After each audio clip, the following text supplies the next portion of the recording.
सुबह सुबह जब अखबारों के पन्ने पलटते हैं तो समझ आता है कि आज भी दलित समाज कितना पिछड़ा हुआ है। आज भी आजादी के इतने सालों बाद भी हम अपने संघर्ष की लड़ाई लड़ रहे हैं, अपने वर्चस्व की लड़ाई लड़ रहे हैं। नमस्कार, मेरा नाम है रीटा। आज की इस वीडियो में मैं आपको 24 घंटे में दलितों के साथ होने वाली उन घटनाओं के बारे में बताऊंगी जो सोशल मीडिया पर तो काफी ट्रेंडिंग पर है, लेकिन जमीनी स्तर पर उन्हें खत्म करने के लिए कोई भी प्रयास नहीं दिखाई पड़ता। दलितों से जुड़ा सबसे पहला मुद्दा मध्य प्रदेश के भिंड में एक दलित युवक के साथ मारपीट करने और उसे जबरन पेशाब पिलाने के मामले को लेकर है। दरअसल दलित के साथ हुई बर्बरता को लेकर स्वर्ण और दलित के आमने सामने आने के बाद भी कोर्ट के रुख ने बता दिया है कि दोषी जो है उसे सजा भुगतनी ही पड़ेगी। तमाम विवादों के बीच मध्य प्रदेश हाई कोर्ट ने बड़ा फैसला सुनाते हुए तीनों आरोपियों की जमानत याचिका खारिज कर दी है। बता दें, तीनों आरोपियों ने इससे पहले भी भिंड जिला कोर्ट में जमानत की अर्जी दी थी, लेकिन वहां भी याचिका खारिज कर दी गई थी। तीनों आरोपियों ने पीड़ित के साथ अमानवीय व्यवहार करते हुए पहले उसके साथ मारपीट की थी और फिर जबरन उसे पेशाब पिला दिया था, जिसके कारण तीनों के खिलाफ मारपीट, अपहरण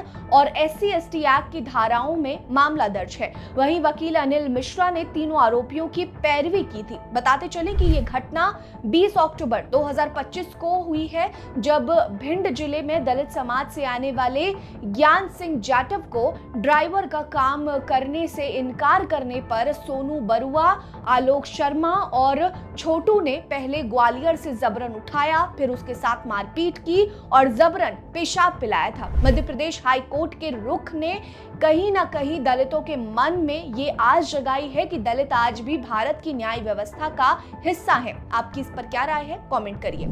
अगली खबर दलितों से जुड़ी उत्तर प्रदेश के शाहजहांपुर से सामने आई, जहां एक नाबालिग दलित को उसके साथ हुई 3 दिनों तक बर्बरता के मामले में आखिरकार 5 सालों के लंबे इंतजार के बाद न्याय मिला है। दरअसल ये मामला शाहजहांपुर के मदनापुर का है, जहां 15 साल की बच्ची को अपहरण करने और उसके साथ सामूहिक दुष्कर्म करने के मामले में 2 आरोपियों को आजीवन कारावास की सजा सुनाई गई है। पीड़िता की मां वादिनी के मुताबिक 6 जुलाई 2020 के दिन वो अपने एक रिश्तेदार को अस्पताल दिखाने के लिए गई थी। इसी बीच उसकी 15 साल की नाबालिग बच्ची जब करीब रात को 8 बजे वो शौच के लिए बाहर निकली थी, तो गांव के ही मोनू सिंह और दिनेश ने उसका अपहरण कर लिया था। पुलिस जांच कर रही थी, लेकिन करीब 3 दिनों तक बच्ची का कुछ पता नहीं चला। 3 दिनों बाद बच्ची बेहद बुरी हालत में घर लौटी और पुलिस को आपबीती सुनाई।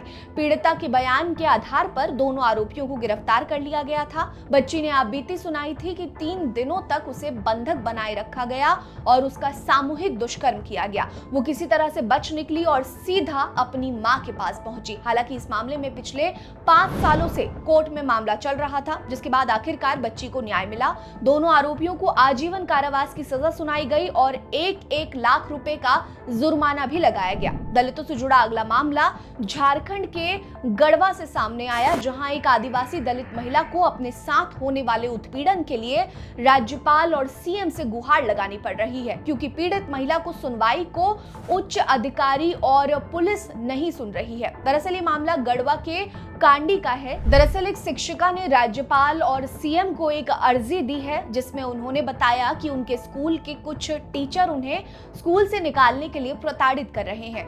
हद तो तब पार हो गई जब महिला के अपने पैसे को ही रिश्वत का पैसा बताकर ACB से गिरफ्तार करा दिया गया, जबकि रिश्वत लेने में कई दूसरे टीचर शामिल हैं, लेकिन उनके खिलाफ कोई एक्शन नहीं लिया गया है। उच्च अधिकारियों की अनदेखी से तंग आकर दलित शिक्षिका ने भवनाथपुर विधानसभा क्षेत्र के MLA अनंत प्रताप देव, MLA कल्पना सोरेन, झारखंड के CM हेमंत सोरेन और राज्यपाल संतोष कुमार गंगवार को अपनी अर्जी देकर न्याय की गुहार लगाई है। हालांकि अभी तक इस अर्जी के जवाब में सरकार की तरफ से कोई आधिकारिक बयान सामने नहीं आया है। दलितों से जुड़ा अगला मामला कर्नाटक से है, जहां दलितों के प्रति बढ़ते अपराधों को देखते हुए आदि जामबाबा ऑर्गेनाइजेशन के सदस्यों ने CM सिद्धरमैया के खिलाफ मोर्चा खोल दिया है। संगठन ने राज्य के लिए दलित मुख्यमंत्री मुख्यमंत्री की डिमांड की है। संगठन का कहना है कि दलित समाज हमेशा से कांग्रेस के लिए खड़ा रहा, लेकिन आज कर्नाटक में मौजूद कांग्रेस ने पूरी तरह से दलितों को नजरअंदाज कर दिया है। इस दौरान संगठन के कार्यकर्ताओं ने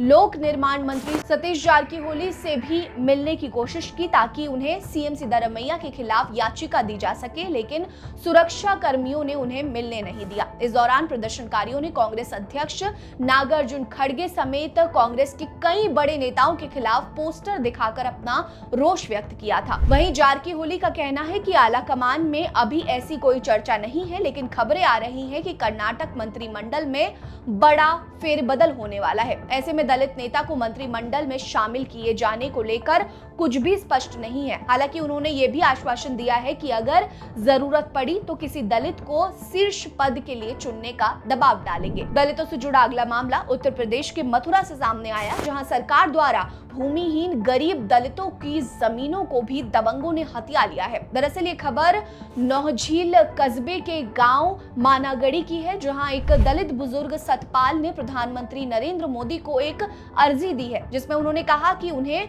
पूर्व सरकार से करीब 6 बीघा जमीन दान में दी गई थी। इस जमीन में उनके गांव के ही 2 दिव्यांग जोगेंद्र और प्रेमचंद्र भी हिस्सेदार हैं, लेकिन पिछले कुछ समय से कुछ दबंगों की उस जमीन पर नजर थी और उन लोगों ने करीब 1.5 बीघा जमीन हथिया ली है। पीड़ित बुजुर्ग ने इस मामले में जन सुनवाई पोर्टल से लेकर डीएम तक को अर्जी दी है, लेकिन किसी ने उनकी गुहार नहीं सुनी।